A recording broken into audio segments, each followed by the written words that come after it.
যে তুমি তো ভাই মুসলমান, আমরা মুসলমান, আপনারা আমরা মুসলমান, আমাদের মায়েরা, আমাদের বোনেরা, আমাদের বিবিরা, আমাদের ঘরে যারা যেই সমস্ত মহিলাগুলো আছে ওরা মুসলমান না? কথা বলেন না তো? ওরা নামাজ পড়বে না কেন? ওরা পর্দা করবে না কেন? আমরা মুসলমান যদি হালাল না খাই তো কে খাবে হালাল?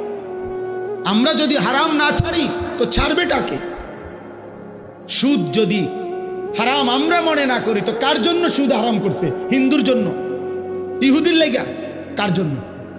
তো তাইলে আমরা মানবো না তো কে মানবে? ফেরাউন বাদশা থাকা অবস্থায় তো কি মারা গেছে।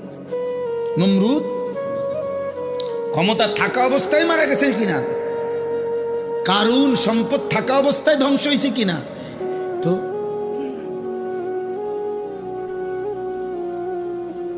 আল্লাহ মাফ করে দেয়, মাফ করে দেয়।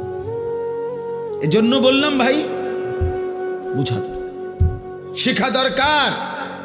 ছেলেরা বুঝতে শিখেন, বাবারা বুঝতে শিখেন, পর্দার আড়ালের মা বোন বুঝতে শিখেন। করছেন কি, কি করছেন?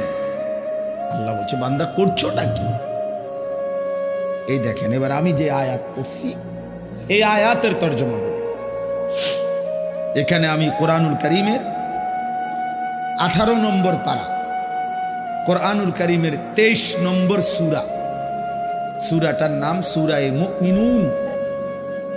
এই সূরার 6টা আয়াত 57, 58, 59, 60, 61, 62 এই 6টি আয়াত তেলাওয়াত করেছি শুরুতে।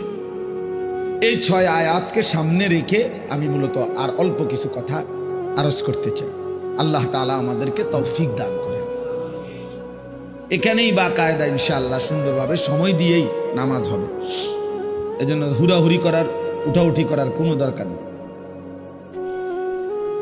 এখানে পিছনের 2টা আয়াতের একটু তর্জমা বুঝার জন্য আর কি, পিছনের 2টা আয়াতের অর্থ বলতে হবে। এর আগের 2 আয়াত, এই আগের 2 আয়াত হলো 55, 56। আয়াহসাবুনা আন্নামা নুমিদ্দুহুম বিহি মিন মালিন ওয়া বানিন নুসারিউ লাহুম ফিল খায়রাত বাল লা ইয়াশউরুন। এই হলো কথা। এই পৃথিবীতে যাকে আল্লাহ তাআলা নিয়ম মাফিক খাদ্য, খাবার, অর্থ, সম্পদ, স্ত্রী, সন্তান, দুনিয়াবি পদ পদবি মনে করে সব কিছু নিয়ম মাফিক সুন্দর মতো দিতে আছে, খাইতেছে আরামসে, ঘুমো যাই। ওই ভাই, এই টুপিওয়ালা ভাই, আপনি মোবাইলটা নামান। নিজের জন্য শুনলে ভালো ছেলেরা বাবা। তাইলে তুমি, আমি এই যে আমরা এখন বলছি এর মানে কি?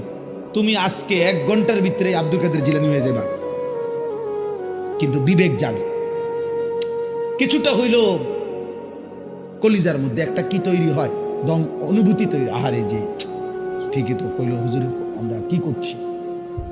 এতে করে আল্লাহ যদি পছন্দ হয়, আল্লাহ বলবে যা বান্দা, আফসুস যেহেতু করলি আমি তোরে আমলের তৌফিক দিয়ে দেব, যা। তো এটা ভালো না? হযরত ওমর রাদিয়াল্লাহু তাআলা আনহু যখন নবীজি সাল্লাল্লাহু আলাইহি সাল্লামকে হত্যা করতে রওনা দিছে, তো পথিমধ্যে ওনার বোন আর বোন জামাই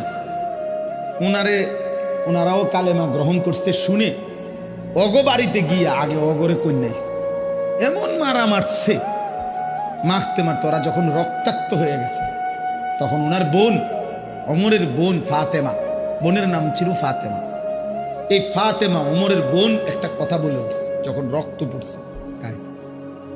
তখন সে বলছে, ওমর আমি কি তোমার বোন নই? আমি কি এক মায়ের সন্তান না? তাহলে তুমি আমার রক্ত প্রবাহিত করার অধিকার তোমারে কে দিবে? আমি কি এক মায়ের সন্তান না? এই ওমর রাদিয়াল্লাহু তাআলা তখন থেমে গেছে, কাঁপ দিয়ে উঠছে, ইন্না লিল্লাহি, আমার আপন বউ, আমি ওরা মানলাম কেন? রক্ত ঝরাইবার অধিকার আমি কেমনে পাইলাম? এরপরে ওমর রাদিয়াল্লাহু তাআলা থাইমা গেছে। থাইমা উনি এবার একটু থাইমা আরে বলছে, বোনেরে তাহলে হন, আমি যে সময় ঢুকছি এই সময় কি জানি পড়তেছিলি, এটি ক, কি পড়তেছিলি ক, এটা শোনা। আমার মনে হয় আর কি মালিক আসমান থেকে বলতেছে ওমর ঠিক আছে এবার হেদায়েতে দিয়ে দেবেন যা হেদায়েতে দিয়ে দেবো যা শুনতে চাইছো তো যাও ঈমান দিয়ে দেবো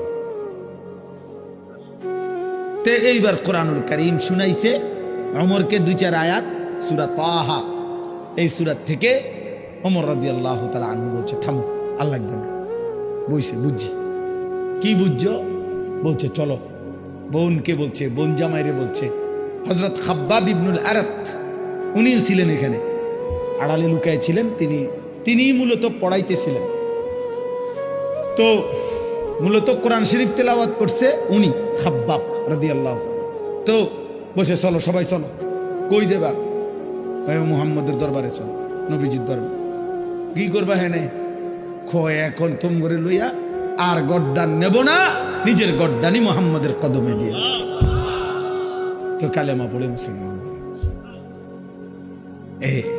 ওই যে একটু থাম একটু কইছে কথা এটা আচ্ছা ক দেখি কি কি বলছে কি পড়ছিলা কও এটি শুনা তো গইছিল তো গোসা কইরা আল্লাহ বলছে যায় এই অবস্থায় হেদায়েত দিয়ে দেব